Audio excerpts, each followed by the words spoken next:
میں کنڈکٹر کو سمجھا دوں گا، وہ تمہیں نپیر روڈ کے پاس اتار دے گا، وہاں کسی بلے مانس سے دارالسلام ہوٹل کا معلوم کر لینا۔ اس ہوٹل کے پاس پہنچ کر کسی سے صوفی نور دین کے بجائے نور جہاں خرادیہ کا پوچھ لینا، تمہیں انہیں تلاش کرنے میں کوئی دقت نہیں ہوگی۔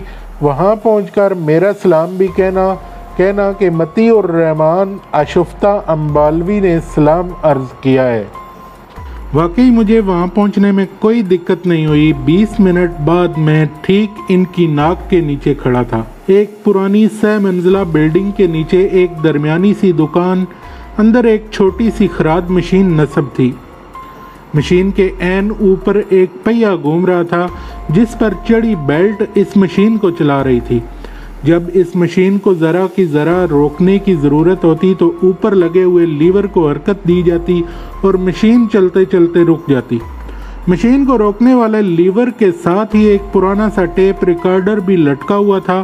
نور جہاں اپنی آفاقی آواز میں وہ نغمہ الاپ رہی تھی کہ اگر یہ دونوں نو یعنی نوشاد اور نور جہاں اس سرمدی آہنگ و کیفیت والے نغمے کو تخلیق نہ کرتے تو شاید یہ دونوں نو آج نوشاد اور نور جہاں نہ ہوتے۔ خراد کے چکے میں ایک پیتل کا سریا گھوم رہا تھا۔ ایک دبلا پتلا لاغر لمبا سا شخص بڑے نماک اور مشاکی سے فٹ بال میں ہوا بھرنے والے پمپ کے آگے والی نپل بنا رہا تھا۔ میں ایک آڑ لے کر اس پر اسرار شخص کو دیکھنے لگا جو میرے اعصاب پر سوار کر دیا گیا تھا۔ سوچنے لگا کہ یہ دیہڑی دار ٹائپ بنگالیوں کی طرح ٹھوڑی پہ داڑھی کے نام پہ گنتی کے چند بال، اگلے 2 دانتوں تلے دبی جلی بجھی ہوئی بیڑی، الجھا پریشان حال، نور جہاں کے گانے میں پھنسا ہوا، پاپی پیٹ کے ہاتھوں شکنجائے جنجال میں کسا ہوا، مجھے بلا کیا تسلیم و رضا سکھائے گا۔ تب کھٹ سے اس بوڑھے کی بات یاد آ گئی جس نے اپنا نام شاید متی الرحمن شگفتہ یا آشفتہ، آگے شاید گڑبڑ گوٹالوی یا شاید امبالوی بتایا تھا کہ تسلیم اور رضا دونوں بھائی بھی ادھر باپ کے ساتھ ہی کام کرتے ہیں۔ لو میں تسلیم و رضا کی بات لے کر آیا تھا اور یہاں کون سے تسلیم و رضا نکلے۔ اب میں انہیں تلاش کرنے لگا، نگاہ کا ذرا زاویہ بدل کر اندر دیکھا تو واقعی خراد مشین کے دوسری جانب 2 کچے سے بچے زمین پر دھرنا دیے نپلوں کی رگڑائی کر رہے تھے، اور ادھر مشین کا شور میڈم کی آواز کے ساتھ ایسے تال میل سے ہم آہنگ تھا جیسے یہ مشین بھی آرکسٹرا کا ایک نمایاں ساز ہو۔ اس نغمے میں ایک وجدانی کیفیت بھی موجود ہے، مگر اس کیفیت سے کماح کا لطف و لذت اور لٹک لینے کے لیے بندے کا صحیح معنوں میں عشق پراگندہ ہونا ضروری ہے۔ وہ شہید شوق وصل، تنہائیوں اور شب خیزیوں کا خوگر ہو، تب وہ اس کی اصل روح سے روشناس ہو سکتا ہے۔ آواز دے کہاں ہے دنیا میری جواں ہے، رات جا رہی ہے جیسے چاندنی کی بارات جا رہی ہے، چلنے کو اب فلک سے تاروں کا کارواں ہے، دنیا میری جواں ہے۔ دن کا پہلا پہر تھا مگر اس نغمے نے جیسے وقت اور زمان کی حیت کو یکسر بدل کر رکھ دیا ہوا تھا۔ کہتے ہیں کہ موسم، وقت، زمانہ، کیفیات، نیکی بدی، گناہ ثواب، خوبصورتی بدصورت، رنگ ڈنگ سب انسان کے اندر موجود ہوتے ہیں، اور صرف انہیں کھوجنے برتنے کا ہنر آنا چاہیے۔ انسان چاہے تو وقت کی لگام کھینچ کر اسے الف کھڑا کر سکتا ہے، زمانے کی رفتار کو روک کر اسے پتھر سیل کر سکتا ہے، ماضی کو پلٹ سکتا ہے، افتادگانے خاک سے وہی حیات و نمو پھر پیدا کر سکتا ہے، اس کے روبرو کائنات کے سارے اجزاء اپنے خواص ظاہر کر دیتے ہیں۔ یہ ان کے اصولوں، طریقوں اور سرشتوں کو بدل سکتا ہے، بس بات وہی ہے کہ اس میں لگتی ہے ذرا محنت زیادہ۔ محض نماز، روزے، حج، زکوٰۃ سے ہی کام نہیں بنتا، یہ بنیادی فرائض میں شامل ہیں۔ اصل بات تو آگے ہے، وہ ہے خود کو پہچاننا اور پھر اپنے رب کی خوشنودی تک رسائی حاصل کرنا، اور اس منزل تک پہنچنے کے لیے ہمیں حضور اقدس صلی اللہ علیہ وآلہ وسلم کا رستہ اور قرآن الحکیم کی رہنمائی درکار ہوتی ہے۔ ان تک رسائی کے لیے ہمیں نبی پاک صلی اللہ علیہ وآلہ وسلم کے وارثوں کا دامن پکڑنا پڑتا ہے، اور وہ ہیں اہل بیت، اولیاء کرام اور علماء کبار۔ بس انہی سے اصناف میں ہمیں قدوۃ الواصلین زہدۃ الکاملین، کتب الوقت اور علماء عاملین کی جستجو و تلاش رہے گی۔ یہ برگزیدہ سیر نفس ہستیاں ہر زمانے میں موجود ہوتی ہیں، کوئی دور وقت ان ذات قدسیہ صفات سے بے بہر نہیں ہوتا۔ ان نادر الوجود ہستیوں میں چند ایک اقسام ہیں، جیسے کچھ عافیت پسند ہوتے ہیں اور کچھ اذیت خو۔ عافیت 4 حالتوں میں رہتی ہے: انسان گمنامی کی زندگی بسر کرے، یہ ممکن نہ ہو تو گوشہ نشین ہو جائے، یہ بھی راز نہ آئے تو مکمل چپ اور خاموشی اختیار کر لے، یہاں بھی بات نہ بنے تو پھر آخری صورت یہی رہ جاتی ہے کہ وہ کسی درویش کے قدموں میں جا بیٹھے، یعنی صحبت سعید مجلس صلحاء اختیار کرے۔ اب رہی اذیت پسندی تو اس کی بھی 4 حالتیں ہیں۔ اولاً یہ دنیا اور علائق دنیا میں گھس اور پھنس کر اپنے دینی، علمی، روحانی اور باطنی مشاغل اور اعمال کو برقرار رکھے اور کسی کو اپنے معاملات کی بنک تک نہ پڑنے دے۔ ثانیاً یہ صورت اختیار میں نہ رہے تو دنیا برائے اشد ضرورت و حاجت رکھے اور دینی روحانی مشاغل کی جانب رجوع کر لے۔ ثالثاً قطعی تارک دنیا ہو جائے اور ہمتاً رجوع من اللہ اور اللہ کی مخلوق کے لیے خود کو وقف کر دے۔ رابعاً صورت سب سے زیادہ اذیت ناک اور مشکل ہوتی ہے کہ سب کچھ چھوڑ چھاڑ کر اپنے اندر گھس کر اندر سے دروازہ بند کر لے، اپنے پاؤں کو کھلا چھوڑ دے، جو راستہ سامنے آ جائے اسی کا راہی بن جائے، ہر منزل اسے منزل نہیں سنگ میل دکھائی دے، راحت، آرام، طمع، خواہش، خلش، خوف، ہر تردد سے خود کو ناآشنا کر لے، اپنے ظاہر باطن کو مشیت ایزدی کے سپرد کر کے فارغ ہو جائے، ترک تعلقات، ترک خواہشات، ترک وطن، ترک سود و زیاں، جنت و دوزخ، تعزیز و تکریم، جزا سزا، سب کچھ اپنے رب پر چھوڑ دے، شریعت کی پابندی کرے اور اپنے آپ کو اللہ کی مخلوق کی بلائی اور اس کے لیے آسانیاں پیدا کرنے کے لیے وقف کر دے، اللہ کی زمین کائنات سلطنت میں گھومے اور ہر چیز پہ غور اور تجسس تفکر کرے، اپنی ضرورتوں کو کم سے کم اور اپنے لیے رزق حلال خود اپنے دست و بازو سے کمائے، کسی سے کسی دنیاوی چیز کا طلبگار اور خواہشمند نہ ہو، ادنا سے ادنا کام اپنے ہاتھوں سے سر انجام دینے میں آر و جھجک محسوس نہ کرے، چھوٹی بڑی ہر قسم کی علت کی ذلت سے خود کو بچائے رکھے۔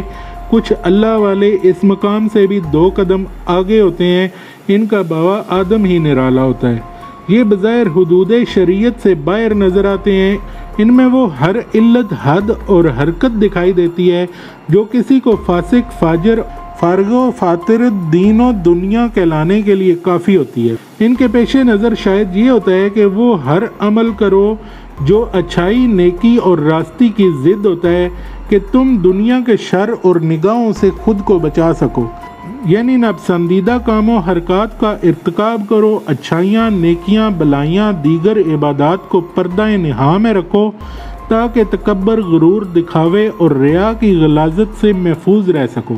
کسی کو دکھانے کے لیے نمازیں مت پڑھو، نیکیاں بلائیاں اس لیے مت کرو کہ لوگ تمہیں مخیر اور برگزیدہ کہیں، تسبیح، داڑیاں، ماتھے کے نشان مت اچھالو، یہ سب چھپانے کی چیزیں ہیں، انہیں خالص اپنے اللہ کے لیے رکھو کہ وہی سب عبادتوں، تعریفوں، تعظیموں اور تکریموں کے لائق ہے۔ قتیل کہتے ہیں دل میں رکھنے کی چیز ہے غم عشق، اس کو ہرگز نہ برملا کہیے۔ جیسے اگر کسی کو خیرات زکوٰۃ دو، کسی کی مدد کرو تو ایسے کہ دوسرے ہاتھ کو خبر نہ ہو، کسی پہ احسان کرو تو جتاؤ مت، ایسا نہ ہو کہ تم اجر سے محروم کر دیے جاؤ۔ لوگوں پہ احسان کرو تاکہ کل وہ مالک کل تم پہ بھی اپنا احسان کرے۔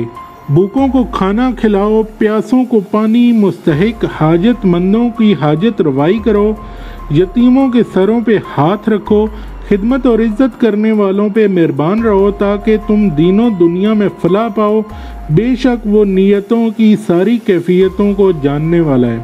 یہ ملامتی لوگ بظاہر ایسی حرکتیں کرتے ہیں کہ دیکھنے والا ان کے بارے میں کوئی اچھی رائے قائم نہیں کرتا، بظاہر مست نشے میں دھت، بے نمازی، گندے، پلید اور جاہل و قائل دکھائی دیتے ہیں، مگر خبردار رہو کہ یہ بڑے دانا اور اندر سے بڑے گپت ہوتے ہیں۔ ان سے زیادہ عقلمند ہوشیار دانا اور کون ہوگا کہ دنیا انہیں کچھ بھی کہے سمجھے یا جانے، مگر وہ اپنے رب کے معاملے میں بڑے مخلص ہوتے ہیں۔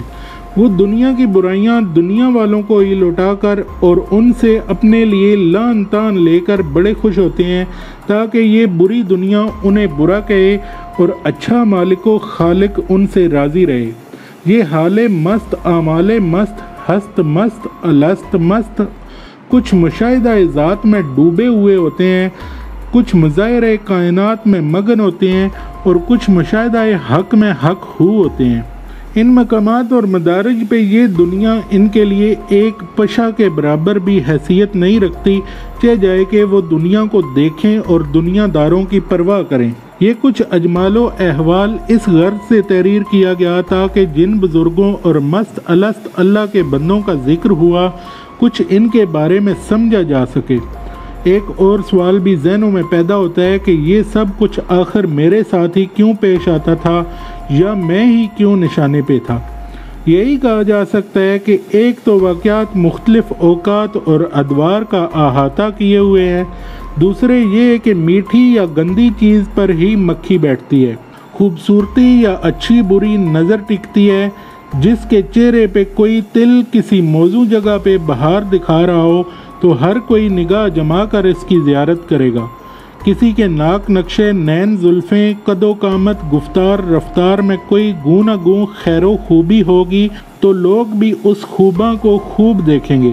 میری پیشانی اور پیش ذات میں بھی کچھ ذوات شریفہ نے کچھ اشرفیاں موریں ٹھوکی ہوئی تھیں، بس جوری اسے دیکھ لیتے تھے۔ یہ کمپیوٹر، یہ وائرلیس کارڈ لیس انٹرنیٹ، ای میل، پیجر، موبائل، انٹرکام آج ایجاد ہوئے ہیں، مگر یہ تو روز اول سے کام کر رہے ہیں۔ انسانی گرفت و دانست میں بڑی معمولی مقدار میں آ جائے ہیں اور ہم بڑے اینٹتے پھرتے ہیں کہ ہم نے بڑی ترقی کر لی۔ اس سے کہیں زیادہ عروج و ترقی تو یونانیوں، مصریوں، سمریوں، بابلیوں، اشوریوں، فارسیوں اور عربوں کے بچوں نے صدیوں پہلے حاصل کر لی تھی۔ بڑے بڑے حیت اور ریاضی دان، کیمیا دان، حکمت دان، ماہر تنجیم اور فلاسفر آج بھی موجود ہیں، لیکن فیثاغورس، فارابی، افلاطون، سقراط، بقراط، ابن الہیثم، ابن سینا، عمر خیام، ابن رشد، لقمان جیسا کیا آج کوئی ہے؟ فقیروں درویشوں کے دروں کے کتے آج کے سائنسدانوں سے زیادہ علم و ادراک رکھتے تھے اور رکھتے ہیں، ان کے غلاموں کی تو بات ہی کچھ اور ہے۔ فرق صرف یہ ہے کہ درویش کو چپ مار جاتی ہے، کرامتیں، معجزے، تصرفات یعنی اظہار ذات و صفات وہ کبھی سامنے نہیں لاتا۔ اس معاملے میں وہ اجتناب و حجاب برتتا ہے، وہ جانتا اور سمجھتا ہے کہ یہ چیزیں اس کا راستہ کھوٹا کرنے والی ہیں۔ وہ مشیت ازدی کے آگے دخل در معقولات نہیں کرتا، راضی برضا رہنا اس کا مقصد و منتہا ہوتا ہے۔ بات صوفی نور دین نور جہاں کی ہو رہی تھی، جو خراد مشین پہ کام بھی کر رہے تھے اور نور جہاں کے نغمے سے بھی محظوظ ہو رہے تھے۔ تسلیم و رضا دونوں اپنی دھن میں بیٹھے کام کر رہے تھے اور میں بیک وقت سامنے دیکھ اور سن بھی رہا تھا، اپنے آپ میں ڈوبا ہوا یہ سوچ بھی رہا تھا کہ ان چاروں نو کو کس انداز میں سمیٹوں، برتوں، تولوں کہ بالآخر خیر نکل آئے۔ پہلا نو نوشاد کا، دوسرا نو نور جہان کا، تیسرا نو صوفی نور دین کا اور چوتھا نو مجھ جیسے نو آموز، نو وارد، نو خیز، نو گرفتار، نو مشق اور جاہل جبلوٹے کا۔ سوچ رہا تھا کہ ادھر گانا ختم ہو تو ادھر میں اپنا راگ کہیں سے شروع کروں۔ اسی دوران ایک چائے والا لونڈا ایک گندی سی چینک، 3-4 گلاس اور ایک روغنی کاغذ میں لپیٹے ہوئے کیک لے کر دکان میں داخل ہوا۔ میں سنبھل گیا کہ لو اب صوفی صاحب مشین بند کر دیں گے اور چائے پئیں گے، اور اسی دوران میں بھی اپنا لچ تل لوں گا، مگر توبہ کیجئے کہ وہاں کچھ ہوا ہو۔ لونڈا چائے کے ایک لوہے کی ایک لنگڑی سی کرسی پہ ڈر کر چلا گیا۔ چینک کی ٹونٹی میں اخباری کاغذ کی پھریری سی ٹھسی ہوئی نظر آ رہی تھی۔ مکھیوں کے کئی ایک کیک دوالے ہو گئے اور 2-4-10 منٹ اوپر نیچے گزر گئے۔ یا رزاق، یہ لوگ چائے کیک کی جانب متوجہ کیوں نہیں ہوتے؟ چائے جو شاندہ بنانے کے لیے یہاں دھری ہوئی ہے،